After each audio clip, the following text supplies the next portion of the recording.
ہم حکومت سے مطالبہ کرتے ہیں سویڈن سے لا تعلقی کا اعلان کیا جائے اور ان کے سفیر کو ملک بدر کیا جائے، پابندی لگائی جائے، ان کے اشیاء پر پابندی لگائی جائے اور ان سے معاملات سارے ختم کیے جائیں۔ اور اس کے بعد جس طرح انہوں نے عید والے دن سرکاری سطح پر یہ اس قرآن پاک کی توہین کی ہے، بے ادبی کی ہے،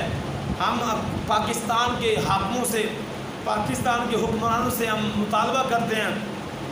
اس طرح ہی سرکاری سطح پر سب وزیروں کو، مشیروں کو بٹھا کر ان کی مذمت کی جائے اور ان کے خلاف یہ بیان دیا جائے کہ آپ کا سفیر ہم ملک بدر کر رہے ہیں، آج کے بعد ہمارا اور آپ کا کوئی تعلق نہیں ہے، ہم آپ کی اشیاؤں پر پابندی لگا رہے ہیں۔ آپ اتنی بات کہہ دیں رب کعبہ کی قسمیں سب کفر آپ کے قدموں میں گر جائے گا، آپ کی عزت گھٹے گی نہیں، کم نہیں ہوئے گی۔ یہ قرآن کا مقام ہی اتنا ہے جو قرآن کی عظمت کے لیے کھڑا ہو جاتا ہے، اللہ کی پھر مدد بھی آ جاتی ہے۔ ہم آپ پاکستان کے حاکموں سے مطالبہ کرتے ہیں جس طرح انہوں نے سرکاری سطح پر انہوں نے قرآن پاک کا مذاق اڑایا ہے، قرآن پاک کی بے ادبی کی ہے، اس طرح ہی سرکاری سطح پر سب کو بٹھا کر اور قرآن پاک کا مقام بتایا جائے، قرآن پاک کی شان بتائی جائے اور اس کے بعد ان کے سفیر کو ملک بدر کیا جائے اور لا تعلقی کا اعلان کیا جائے، ان کے سارے معاملات ختم کیے جائیں تاکہ ان کو پتہ لگے کہ یہ مسلمان غیرت نہیں ہے، یہ مسلمان غیرت مند ہے۔ اور اس کے بعد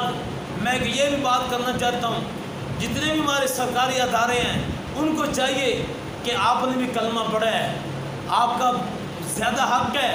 آپ سرکاری نوکری کرتے ہیں، سرکاری آپ تنخواہیں لیتے ہیں، آپ سرکاری گاڑیوں پر آتے جاتے ہیں، حق ہے اس لیے کہ انہوں نے سرکاری سطح پر انہوں نے قرآن پاک کا مذاق اڑایا ہے، قرآن پاک بے ادبی کی ہے۔ ڈی پی او کو چاہیے اور ڈی ایس پی کو چاہیے کہ اپنے ادارے میں بٹھا کے ساروں کو جمع کر کے یہ قرآن پاک کی عظمت بتائے۔ ڈی پی او بیٹھ کر سب کو بلا کر یہ قرآن پاک کی شان بیان کرے اور ان کو پتہ چل جائے یہ مسلمان حرکت میں آ گئے ہیں، یہ غیرت مند ہے مسلمان، ہم ان کو نہیں چھیڑنا، اگر چھیڑیں گے جی ہم کو کچا کھا جائیں گے۔ یہ بات ہے خدا را، آپ ڈی پی او صاحب ہیں، وہ اس نے بھی تو کلمہ حضور پاک کا پڑھا ہے، ڈی ایس پی ہے اس نے بھی کلمہ حضور کا پڑھا ہے، اے سی صاحب نے اس نے بھی کلمہ حضور کا پڑھا ہے۔ یہ قرآن اللہ کا کلام ہے، یہ مصطفیٰ کی کتاب ہے، یہ حضور پاک کے سینے پر اللہ نے نازل فرمائی ہے۔ خدا را اس قرآن پاک کی عظمت کے لیے سب ادارے اکٹھے ہو جائیں، سب مل کر یارو قرآن پاک کی عظمت کی خاطر تو آپ جمع ہو جائیں،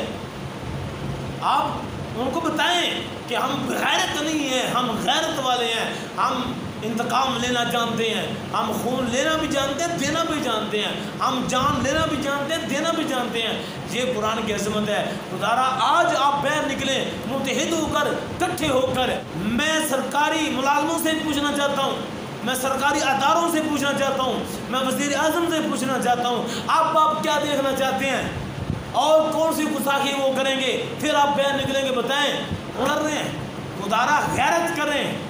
مر تو جانا بھی ہے، یہ سیٹیں ادھر رہ جانی ہیں۔ پہلے بتائیں وزیر اعظم پہلے کے سابقہ وزیر اعظم کدھر ہیں؟ خدا را آج قرآن کی عظمت کے لیے آپ بیان کریں، پوری قوم آپ کے ساتھ ہوگی۔